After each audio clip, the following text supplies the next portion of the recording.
So, Gary, take it away here. We're talking about health. What does health mean?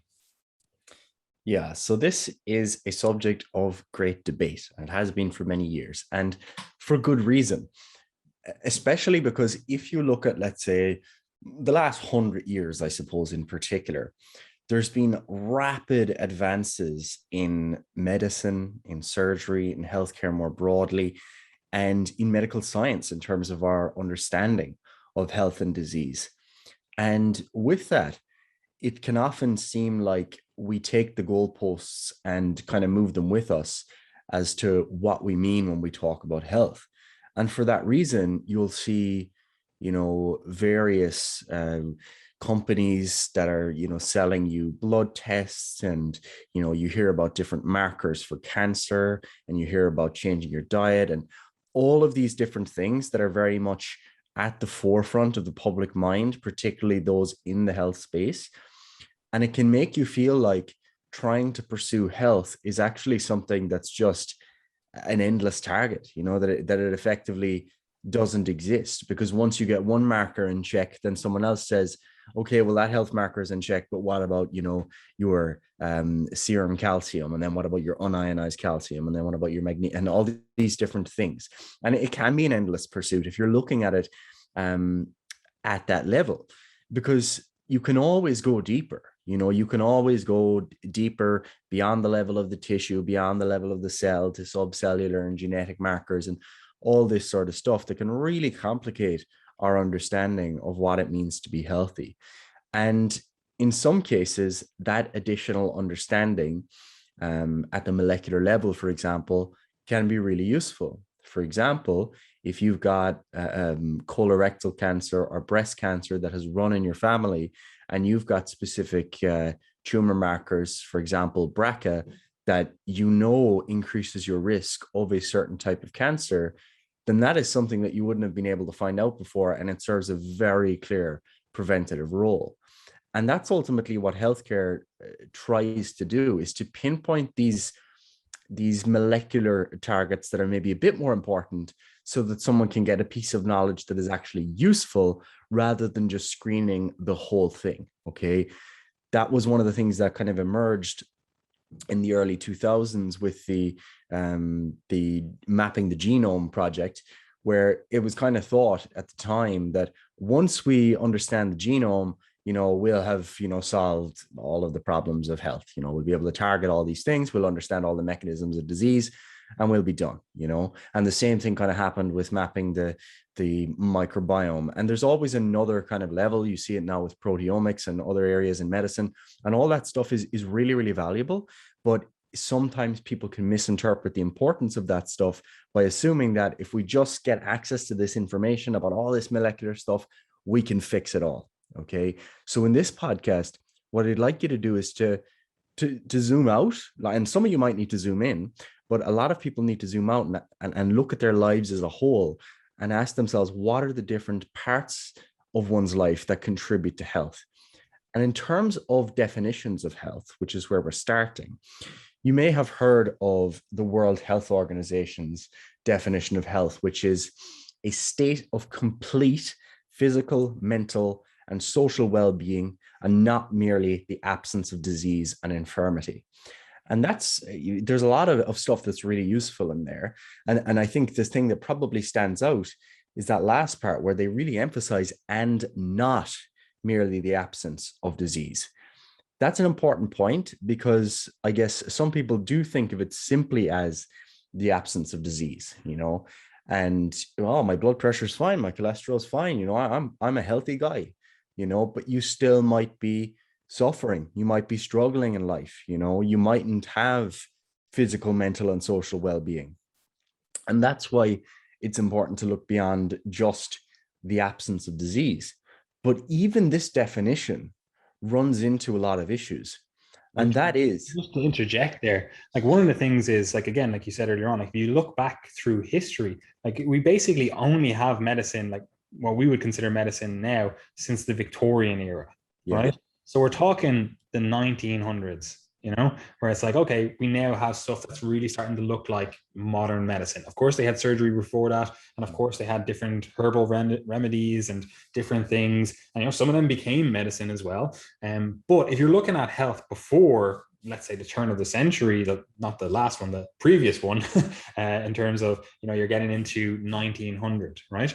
So when we're really in that turn of the century, you basically got, oh, what's your definition of health? Oh, well, I didn't die of fucking diphtheria. I didn't die of tuberculosis. I didn't die of any of these diseases. Yeah, cool. I'm still going to die in my 40s, but everyone dies in their 40s, right? At this time, right? So you're at that stage where you're like, what's your definition of health?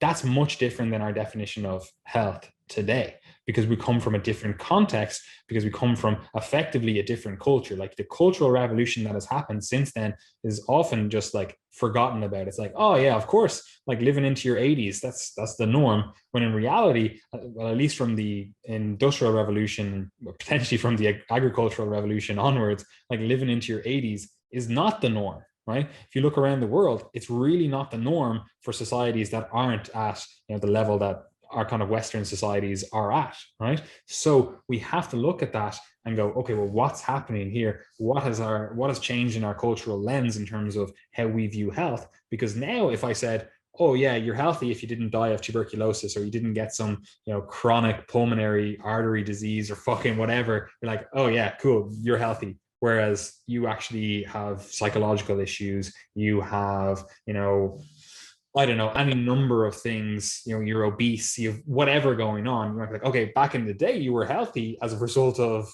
just not dying. Now that's not how we view things.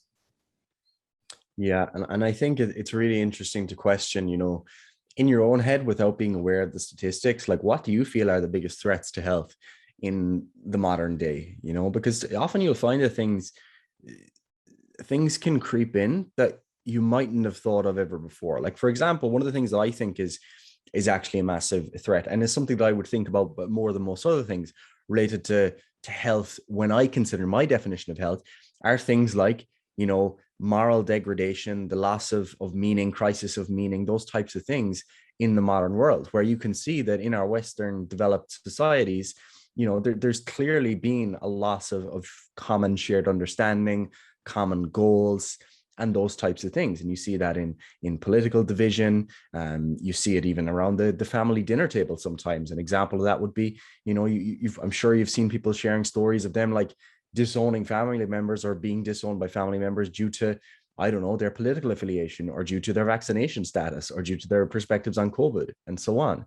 And like that's actually quite upsetting, and is actually a lot more important than you might think. Because if you think of how that, like, firstly, that can cause a great deal of suffering if someone does not feel like they have any sort of meaning in life, and they don't feel like they have a purpose to go forward with, or they feel maybe isolated from their family or other people because of that lack of shared understanding. That can cause a great deal of suffering, a lack of direction, etc. But one of the other things that can do is lead to higher, risk of catastrophic events. If you've got a society that is heavily fractured, a lot of political division, you obviously have increased risks then of things like violence, for example. And violence can kill in a moment, whereas diabetes will kill over the course of centuries. And that's something that's always worth considering when you're considering that lens of health. I think that's something that's important anyway. And when you move beyond just, that understanding, or when you move towards that level of understanding, I should say, what you begin to realize is that the World Health Organization's definition of a state of complete physical, mental, and social well-being, it is, I guess, an ideal. You could call it like a platonic ideal that none of us are ever going to reach, but that we strive towards. Because that word complete actually makes that very, very difficult to attain. Because for me, there might be moments, but there's probably never been a day where I felt that I've complete physical, mental, and social well-being, where everything is completely well. There's nothing that you could improve, because there's always something. You've got a worry on your mind about work, or about politics, or about a family member. You've got, an issue with regards to your financial stability. You've got some sort of debt, those types of things. or you've just got some knee pain. All of those things take you away from that so-called complete state of well-being. And for that reason, there's been a number of challenges from the Lancet, from the Health Council of the Netherlands, from Huber and colleagues in 2011, who basically proposed a definition of health being the ability to adapt and self-manage, which is interesting and is more, maybe it's our definition that we'll come to at the end is probably somewhere between this and the World Health Organization, because I think that the good thing about this, of health being defined as the ability to adapt and self-manage, is it actually puts the individual as the agent of change. That they're the person who actually has the ability to affect their health, even just through their attitude. So yeah, I've got knee pain, but I can manage that. It's not a big deal. I can adapt to that today. Whereas someone else, they might have knee pain, and they might actually be, really suffering with that, and it's significantly affecting their psychological and social well-being. Clearly, the health effect of that symptom is far greater for that individual than it is for the individual who's well able to manage that. So that's something that's really important to consider. Is I guess it gets to the point of not just the presence of a symptom or the presence of an abnormality in a blood test or whatever, but also the effect that has on the person and their entire life, which is something that's far more in line with how we would typically view health, because we've got a lot of clients who are personal trainers themselves, for example, and have a very good understanding of their health.